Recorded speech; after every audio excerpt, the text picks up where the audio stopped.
First up, alcohol withdrawal treatment. Do you need it? Now, I've written a few articles about alcohol withdrawal in the past. I've done a few videos. And for the most part, I think I've managed to sort of get my message across. And that is that drinking is a habit, and the vast majority of people with this alcohol drinking habit stop drinking on their own. So the likelihood is that you can quit drinking on your own as well. I get some criticism for saying a lot of this stuff by people who have quit drinking and they've gone through a bad time, or people who are just worried about me sending out the wrong types of message that quitting alcohol is never dangerous. Now, I'm not out to court criticism in any fashion, but this is a subject that I'm going to continue to revisit again and again because of just the huge amount of disinformation that's out there about alcohol withdrawal and whether or not you need to get treatment, whether you need alcohol withdrawal treatment. Now, to begin with, I'm not a doctor. I keep saying that this video is not medical advice, so it shouldn't be viewed as a replacement for being careful and paying a visit to your doctor. I just want to help you to keep an open mind to the fact that you can affect your experiences in the first few days and weeks of your journey by how you think about quitting drinking and the types of feelings that you can expect, whether those feelings are physical or psychological once you do stop. So with that in mind, do some people need treatment for alcohol withdrawal? And the answer is most definitely yes. Make no mistake, some people have created just so much damage and destruction within their bodies that it's just too dangerous to quit without specialist medical help. And no amount of positive mental attitude, no amount of changing the ways that you're thinking, altering the words that you use, is going to alter or overcome any of the serious physical damage that you might have already caused to yourself by all the years that you've been drinking. But the point is that stopping a habit is not where you need the medical attention. It's not a medical condition, so why do you need medical attention? You know, much as some people would like to have you believe, the part where you need the medical treatment is not because you now want to quit drinking, it's because of the damage that alcohol has already caused. You know, if you damage your liver, a damaged liver is a damaged liver. It can be caused through using drugs, drinking too much alcohol, eating the wrong types of food. It can be caused by diseases like hepatitis or hemochromatosis. And, you know, these are all conditions that you know, you go to the doctor and you say, look, I've got he tests it and says you've got a damaged liver. In the same light, a broken leg is a broken leg. It doesn't matter if the leg has been broken by a skiing accident or a car crash. It has to be treated like any other broken leg. Now, both the damaged liver and the broken leg are medical conditions. You know, the doctor can't prevent you from going back out and breaking your leg again. You know, to do that you need to get skiing lessons, or you need to learn how to take care of a car better. You know, you have to, you know, if you're lucky to get treatment for your liver, then the doctor can't prevent you from going out and drinking more alcohol. All you can do is give you advice. You have to go out and you have to change your lifestyle, your habits, and it's got nothing to do with medicine. I know there's arguments out there that medicine can help you to stop drinking, but that's not helping. It's not doing anything to help the underlying habit, you know, so underneath it all, you're still a drinker. And the majority of people who come to the website, the Alcohol Mastery website, those who post on the site, on YouTube, people that send me emails, are people who are quite capable of handling this habit on their own. They're just normal people.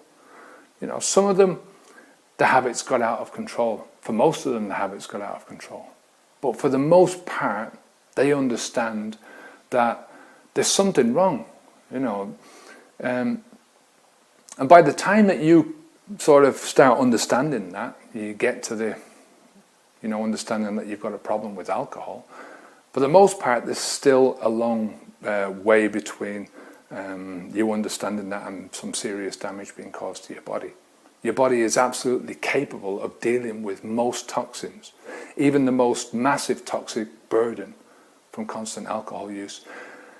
But there's only so far that your body can go. There's, it's within a certain limitations. And having said that, your body and your mind are going to let you know that something is not right, that there needs to be a change.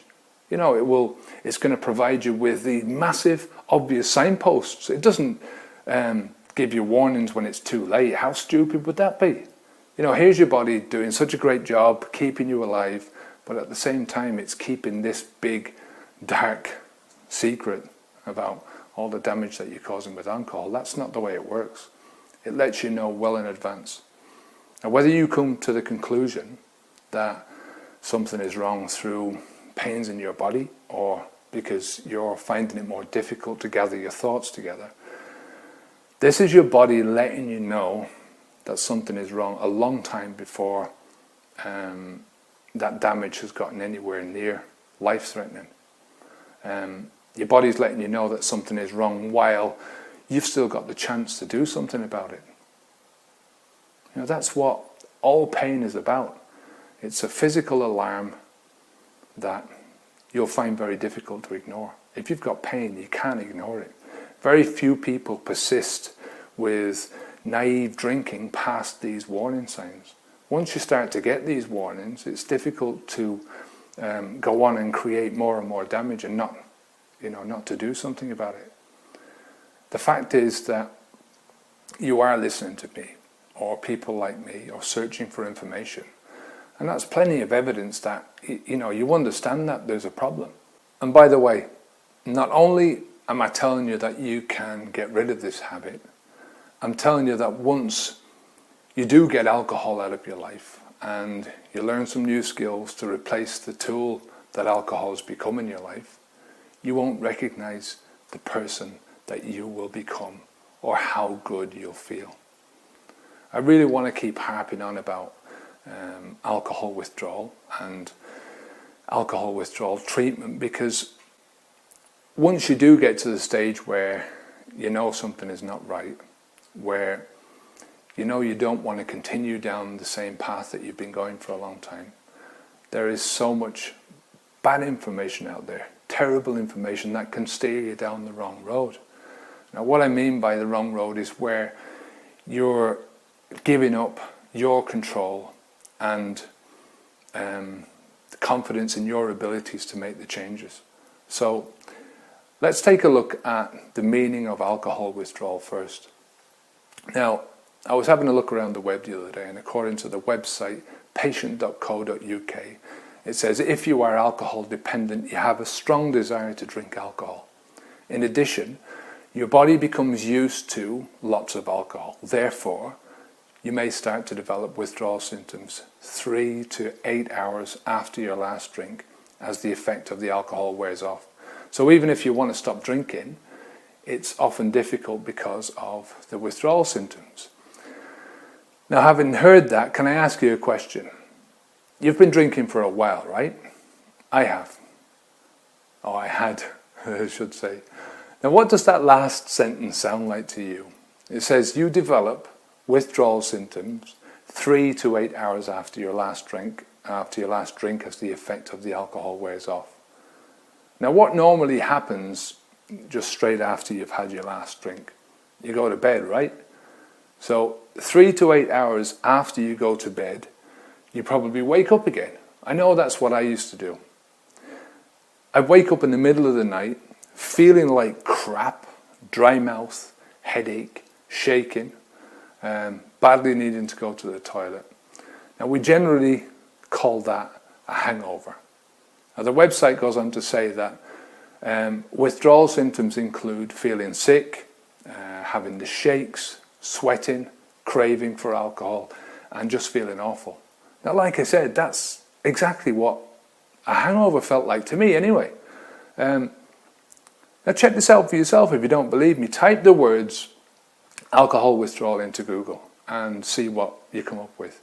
The articles and the videos are mostly describing what we know as a hangover. But when it's called alcohol withdrawal, the same symptoms, the exact same symptoms, become very serious. And the focus is then on the danger and on getting medical treatment. And if you do the same search, the exact same search, typing in the word hangover, you'll get a lot of these manly type posts like how to overcome a hangover, or 11 ways to ease a nasty hangover, 7 natural hangover remedies that work. And the two polar opposite approaches to exactly the same problem. The hangover that you get after a drinking session is a form of alcohol withdrawal. You've become so used to the process of having that hangover that you don't give it a second thought anymore. You don't think about it. You certainly wouldn't go to visit your doctor every time you got a hangover. So why am I telling you this? Because you've been going through alcohol withdrawal for a long time. You've just been calling it by a completely different name. Now this goes back to the dangers of the language that we use, what I keep talking about. If we call our morning hangover by what it really is, severe alcohol withdrawal, maybe it would cause us to be a lot more concerned than we actually are. But alcohol withdrawal sounds just way too much like something a druggie would do, or something that an alcoholic has. Ugh, I don't know why I do that, but there it is. There's an old saying that goes, you can't polish a turd, but you can roll it around in some glitter. I don't know if you've heard that. Just as a turd is a turd, alcohol withdrawal is alcohol withdrawal. You can roll it around in fairy dust and you can call it a hangover, but it's still alcohol withdrawal. It's still the consequences of alcohol poisoning. Now this is the type of alcohol withdrawal that you don't seek treatment for, the hangover. Why?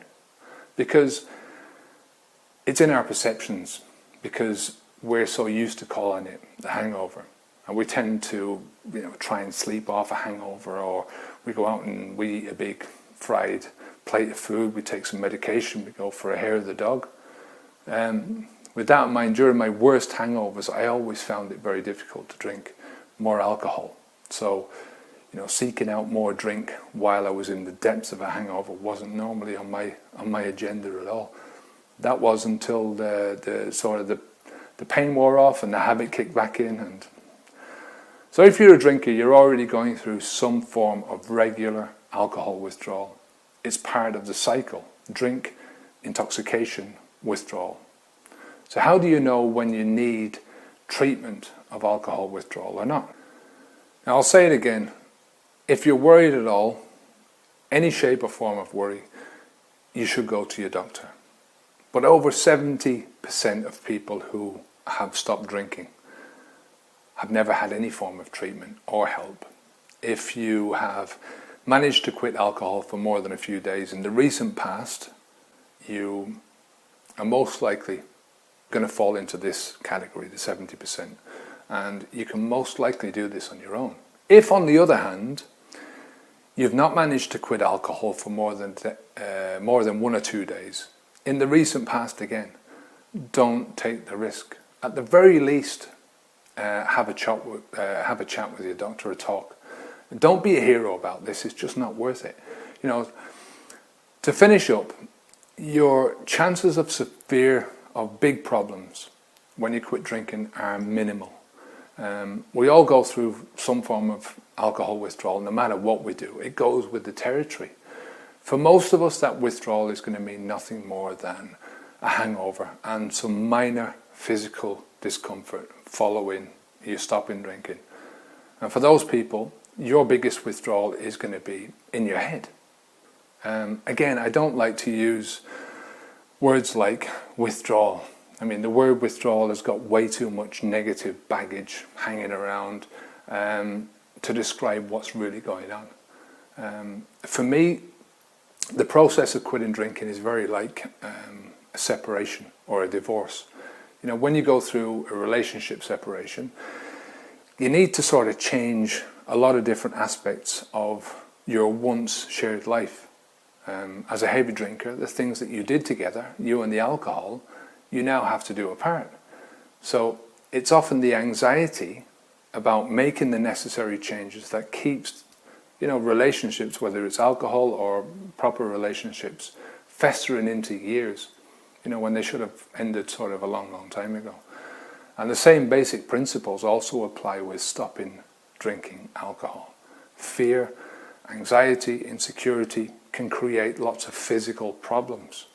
In some people, those physical problems, which are brought on by the mind, can sort of land them in hospital with the shakes, with massive rapid heartbeats, with panic attacks and so on. You have much greater chance of big problems if you persist in using alcohol.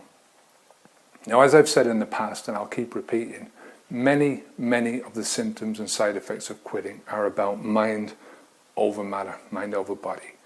Stay strong and persist.